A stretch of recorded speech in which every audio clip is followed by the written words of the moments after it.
아주 오래전에 제 친구가 저한테 영어로 된 책 한 권을 선물했습니다. 이제 막 나온 책이라고 하면서 이거를 이제 묘기에 사서 갖고 들어왔습니다.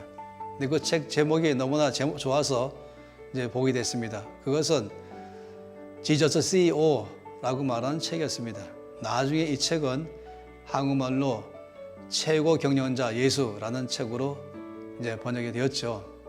그 책 내용은 한 크리스찬 기업가가 자기의 모든 기업을 성공시킨 후에 많은 사람들에게 기업인으로서 특히 리더로서 기업을 성공적으로 끌어갈 수 있는 그 지도력이 무엇인가에 대해서 답변한 내용입니다. 근데 그는 예수 그리스도의 지도력을 전체 롤 모델로 제시했습니다.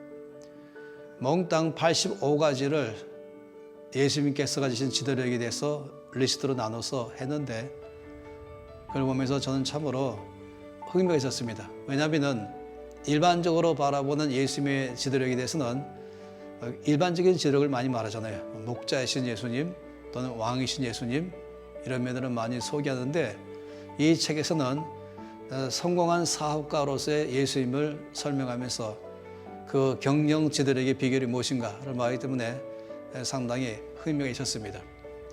아마 앞으로 진행되고는 모든 이 체리의 과정도 그렇게 봐도 조금도 어려움이 없습니다. 왜냐하면 모든 원리는 똑같습니다. 교회에서 사역할 때의 지도력의 원리나 또 가정 안에서 또 펼쳐야 될 지도력의 원리나 또 직장 안에서 펼쳐야 될 원리나 두 사람 이상이 모여서 어떤 공통적인 목표를 향해서 진행할 때마다는 그들의 지도력이 필요한데 그런 면에서는 하나의 성공한 사업가로서의 예수님의 지도력 말한 것도 굉장한 흥미가 있는 것입니다. 실제로 말한다면 그런 거 아니겠습니까? 예수님께서는 마치 한 사장으로서 12명의 사원을 모집하고 그 사원들에게 회사의 목표를 제시하고 그리고 그 목표를 따라서 우리가 앞으로 일을 하겠다라고 하는 것과 똑같습니다. 근데 흥미가 있는 것은 예수님께서 처음으로 모집한 12명의 사원은 일단은 아주 중구난방이고 들쑥날쑥하고 팀워크도 엉망이고 더 심한 것은 이 사장이 발표하는 이 회사의 목표와 비전, 방향에 대해서는 별 관심도 없었습니다. 어찌 보면은 그 일을 할 만한 능력 자체가 없는 것입니다.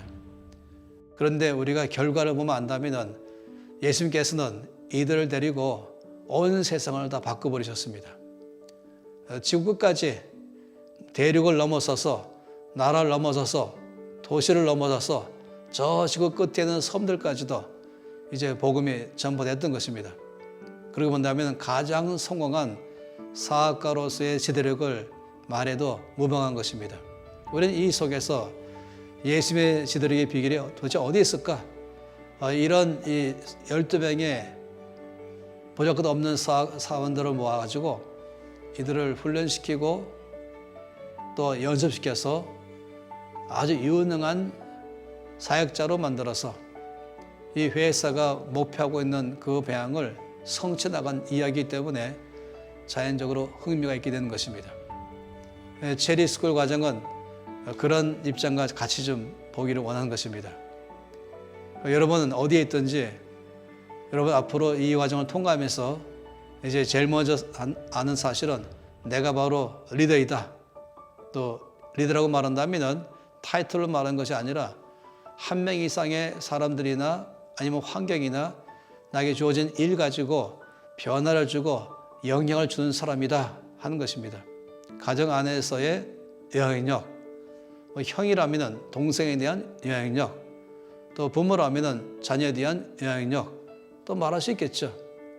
직장 안에서는 당연히 내가 어떤 타이틀이 있든 없든 상관없이 나라는 사람을 통해서 나의 부서 안에 주는 영향력, 또 내가 혹시 팀장이라면 나의 팀원들에게 주는 영향력, 또 말할 수 있겠죠. 또 목회지에 있든지 또 선교지에 있든지 마찬가지로 나에게 맡겨진 이 모든 사역을 효과적으로 또 성공적으로 잘 이루어 나가서 하나님의 뜻이 이루어지게 하는 것, 이런 것 전체가 다 여행적인 것입니다. 지도력인 것입니다. 그렇기 때문에 우리가 이 체리의 과정을 통해서 예수 그리스도의 지도력의 비결이 무엇인가, 그리고 그 속에서 내가 어떻게 예수님을 나의 지도자의 롤 모델로 삼아서 또 배워나가고 나의 것 되게 할 것인가, 이것이 앞으로의 큰 숙제인 것입니다. 여러분 모두를 격려합니다. 화이팅합니다. 또 사랑합니다.